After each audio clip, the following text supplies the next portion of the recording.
Hello friends, ಈ ಗಿಡ ನೋಡಿ.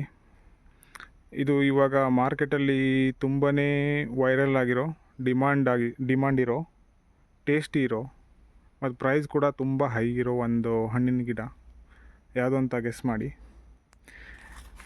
ಆಮೇಲೆ ನಾನು ಎಂಡಲ್ಲಿ ಹೇಳ್ತೀನಿ ಯಾವ ಗಿಡ ಅಂತ. ಈ ಗಿಡನ ನಾನು ಸುಮಾರು ಒಂದು 3 ವರ್ಷದ ಹಿಂದೆ ತಂದು ಹಾಕಿರೋದು.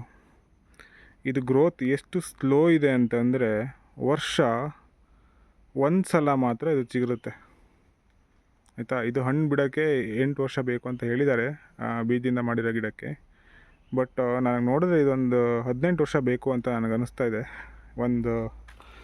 ಬಟ್ ನಾನು ಈ ಹಣ್ಣಿಗೋಸ್ಕರನೇ ವೆಯ್ಟ್ ಮಾಡ್ತಾಯಿದ್ದೀನಿ, ಯಾವಾಗ ಬೆಳೆಯುತ್ತೆ, ಯಾವಾಗ ದೊಡ್ಡಾಗುತ್ತೆ ಅಂತ.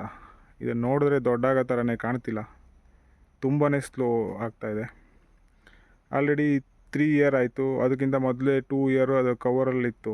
ಒಟ್ಟು 5 ವರ್ಷ ಆಗಿರ್ಬೋದು ಸುಮಾರು. ಆದರೆ ಇದನ್ನು ಸ್ಪೀಡ್ ನೋಡಿದ್ರೆ ನಾನೇ ಮುದುಕಾಗಿ ಸತ್ತೋಗ್ತೀನಿ ಅಂತ ಅನ್ನಿಸ್ತಾಯಿದೆ ಹಣ್ಣು ಬಿಡೋದ್ರೊಳಗಡೆ. ಬಟ್ ಸ್ಟಿಲ್ ನೋಡೋಣ ಅಂತ ಹಾಗೆ ಬಿಟ್ಟಿದ್ದೀನಿ, ಗಿಡ ಬೆಳೀಲಿ. ಬಟ್ ಗಿಡದ ಗ್ರೋತು, ಕಲರು ಎಲ್ಲ ಚೆನ್ನಾಗಿದೆ, ಬಟ್ ಸ್ಲೋ ಅಷ್ಟೇ.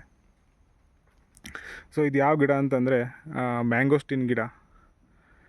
ಇವಾಗ ಗ್ರಾಫ್ಟಿಂಗ್ ಗಿಡನೂ ಬರ್ತಾ ಇದೆ, ಬಟ್ ಗ್ರಾಫ್ಟಿಂಗ್ ಗಿಡ ಕೆಲವೊಂದು ಜಾಸ್ತಿ ಕಾಯಿ ಬಿಡಲ್ಲ ಅಂತ ಹೇಳ್ತಾರೆ. ಅದಕ್ಕೆ ನಾನು ಬೀಜ ಗಿಡನೇ ತಂದು ಹಾಕಿದ್ದೀನಿ. ಬಟ್ ಸ್ಲೋ ಅಷ್ಟೇ. ತುಂಬ ವೇಟ್ ಮಾಡಿ ತಿನ್ನಬೇಕು ಅಂತ ಆಸೆಯಿಂದ ನೆಟ್ಟಿರೋ ಗಿಡ, ಬಟ್ ನೋಡಿದ್ರೆ ತುಂಬಾ ಸ್ಲೋ. ಬಟ್ ಪರವಾಗಿಲ್ಲ, ನಿಧಾನನೇ ಬರಲಿ. ಮೇ ಬಿ ಚೆನ್ನಾಗಿರೋ ಹಣ್ಣು ಸಿಗುತ್ತೆ, ಅದಕ್ಕೆ ಮೇ ಬಿ ನಿಧಾನವಾಗಿ ಬರ್ತಾಯಿದೆ. ಸೊ ಇದು ನೀವು ನೋಡಿರ್ತೀರ ಮಾರ್ಕೆಟಲ್ಲಿ, ಬೆಂಗಳೂರಲ್ಲೆಲ್ಲ ಈ ಥರ ಹಣ್ಣು ಬರ್ತಾ ಇರುತ್ತೆ.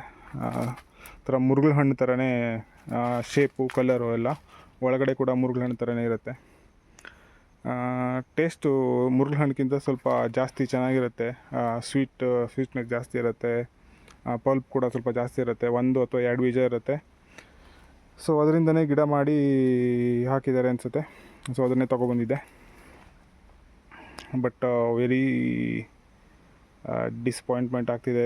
ಯಾಕಂದರೆ ತುಂಬ ವರ್ಷದಿಂದ ಕಾದು ಇನ್ನೂ ನೋಡಿದ್ರೆ ನನ್ನ ಹೈಟ್ ಕೂಡ ಬಂದಿಲ್ಲ ಇದು. ಸೊ ಇದಕ್ಕೆ ಬೇರೆ ಏನಾದರೂ ಗೊಬ್ಬರ ಹಾಕಬೇಕಾ ಅಥವಾ ಏನು ಮಾಡಬೇಕಂತ ಗೊತ್ತಿಲ್ಲ. ನಿಮಗೇನಾದ್ರು ಐಡಿಯಾ ಇದ್ದರೆ ಸ್ವಲ್ಪ ಕಮೆಂಟ್ ಬಾಕ್ಸಲ್ಲಿ ಐಡಿಯಾ ಶೇರ್ ಮಾಡಿ. ಮತ್ತು ಮ್ಯಾಂಗೋಸ್ಟಿನ್ ಯಾರು ಬೆಳೆದವರಿದ್ದರೆ ಸ್ವಲ್ಪ ಹಣ್ಣಿಗಿಣ್ಣಿದೆ ನಮಗೆ ಹೇಳಿ, ಬರ್ತೀವಿ ತಿನ್ನೋಕ್ಕೆ. Thank you.